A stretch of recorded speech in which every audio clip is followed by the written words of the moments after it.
Actividad 2. Teoría de la acción humana, valor objetivo y subjetivo. Curso Ética Jurídica. Integrantes Laura Bermúdez, Irnel Arcila, Ronald Cárdenas. Bienvenidos. Introducción general. Bienvenidos a una exposición sobre ética, responsabilidad y libertad creativa desde el caso de Howard Roark en la novela El manantial de Ayn Rand. A través de 5 preguntas analizaremos los valores, los principios que se ponen en juego cuando una persona decide defender su integridad creativa frente a un sistema que exige conformidad. Vamos a reflexionar sobre conceptos como creatividad, libertad, plagio, ética profesional, la responsabilidad y justicia. Cada integrante del grupo responderá una de las preguntas con argumentos filosóficos, éticos y prácticos. Empecemos con la primera pregunta. ¿Cuáles son los antivalores que pueden contradecir el valor de la creatividad? La creatividad es el valor asociado a la originalidad, la expresión personal y la libertad. Sin embargo, existen antivalores que directamente lo contradicen y lo destruyen.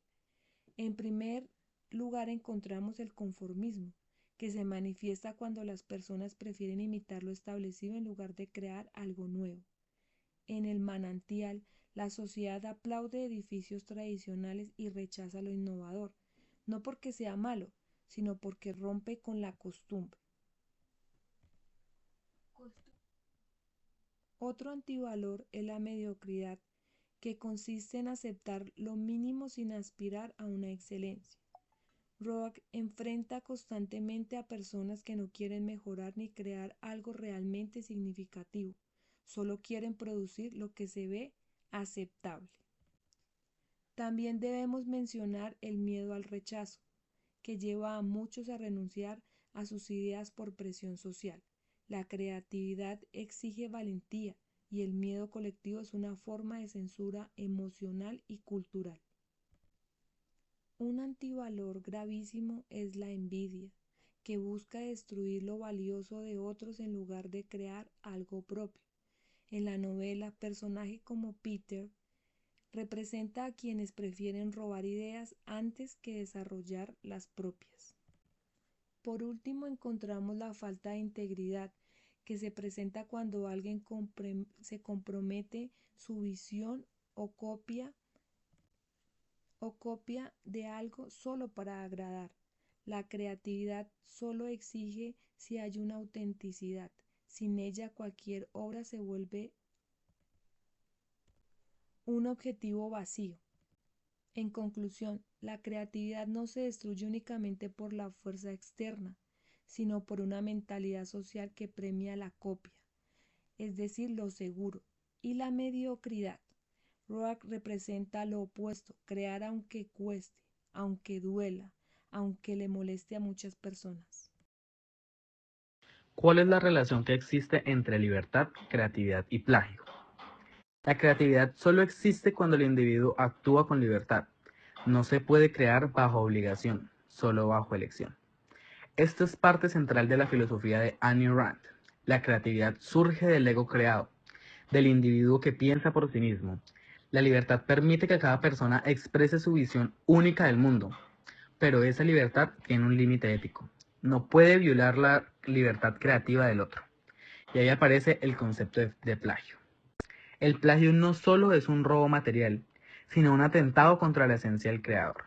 El plagio destruye la relación entre esfuerzo e identidad, porque alguien se apropia del resultado sin haber vivido el proceso. En el caso de Howard Roark, cuando su obra fue modificada sin autorización, no solo cambiaron un edificio, le robaron su voz, su identidad y su libertad. Así como la libertad hace posible la creatividad, el plagio la anula.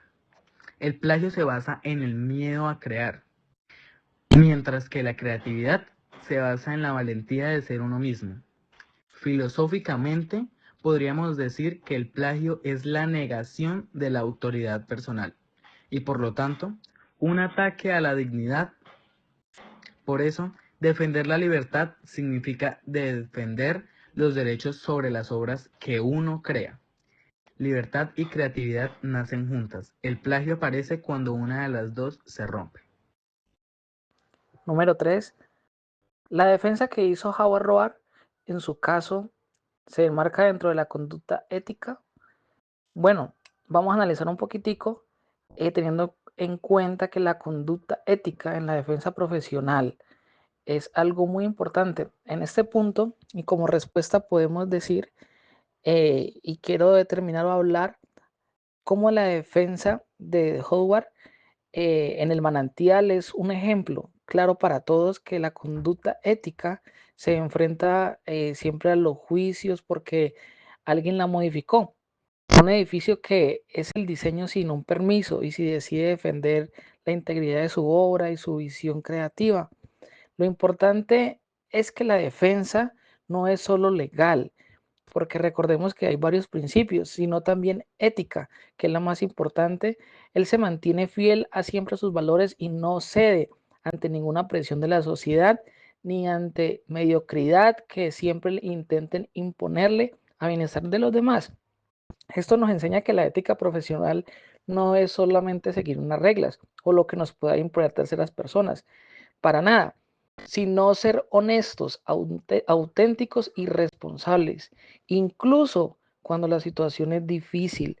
Porque bueno, yo creo que en eso podemos flaquear muchos de nosotros que cuando hay situaciones difíciles pensamos que de pronto tenemos que dar el brazo a torcer, incluso nuestra ética cambiarla.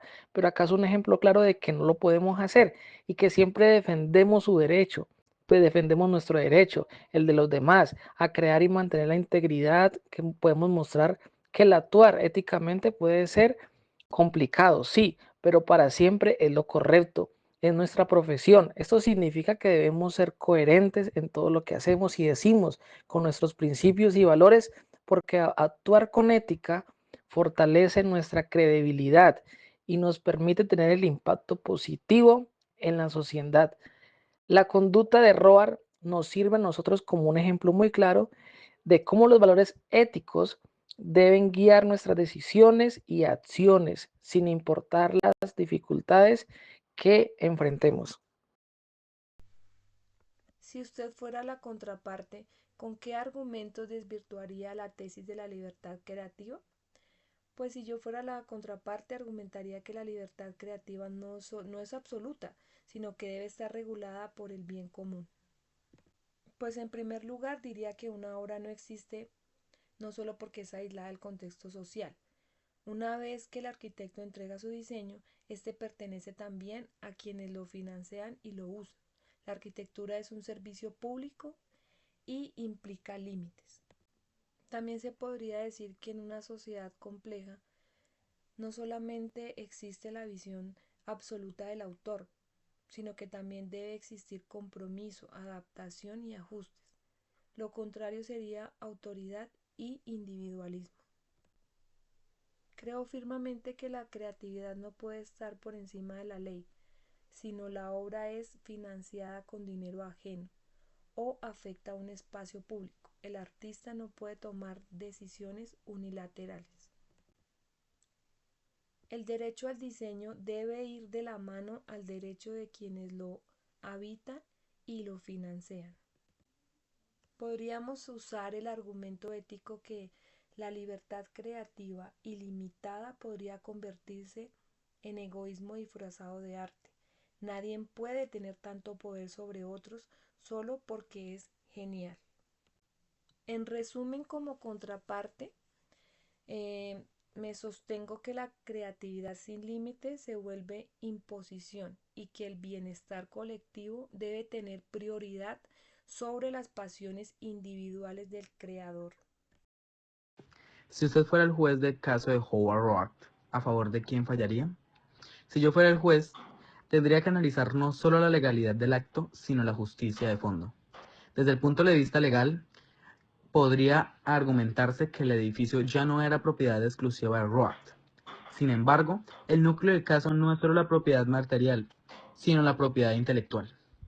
El trabajo creativo lleva incorporado un derecho moral, el derecho a que la obra no sea alterada sin el consentimiento de su autor.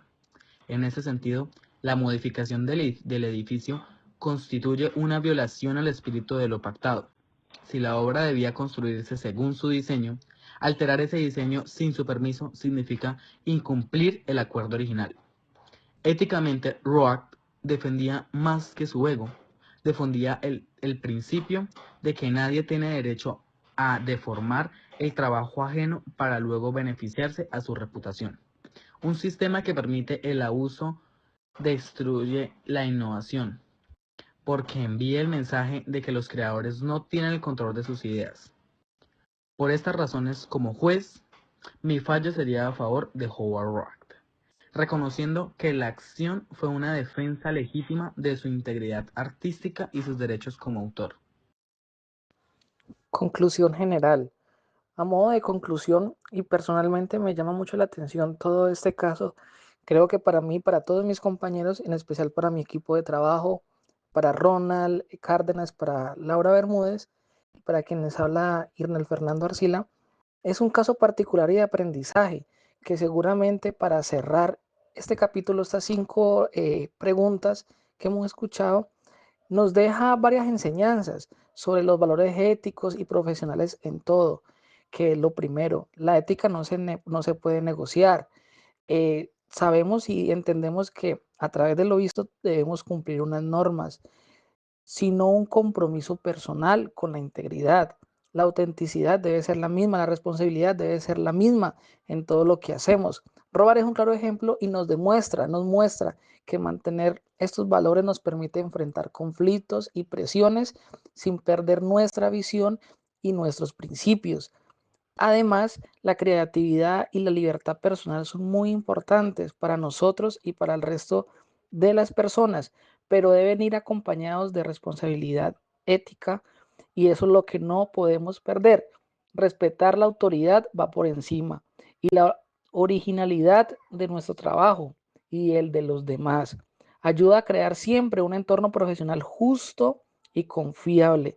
Finalmente, quiero terminar diciendo que aplicar esos valores nos convierte en profesionales más conscientes y competentes, capaces siempre de tomar las mejores decisiones que pueden beneficiar a nosotros mismos o a las terceras y segundas personas, como la sociedad. En resumen, la ética para nosotros y para todos, la integridad y la responsabilidad son fundamentales en cualquier profesión y el actuar de acuerdo con ellas, siempre nosotros como seres humanos, como futuros abogados, nos asegura un desarrollo profesional sólido y coherente en nuestros valores.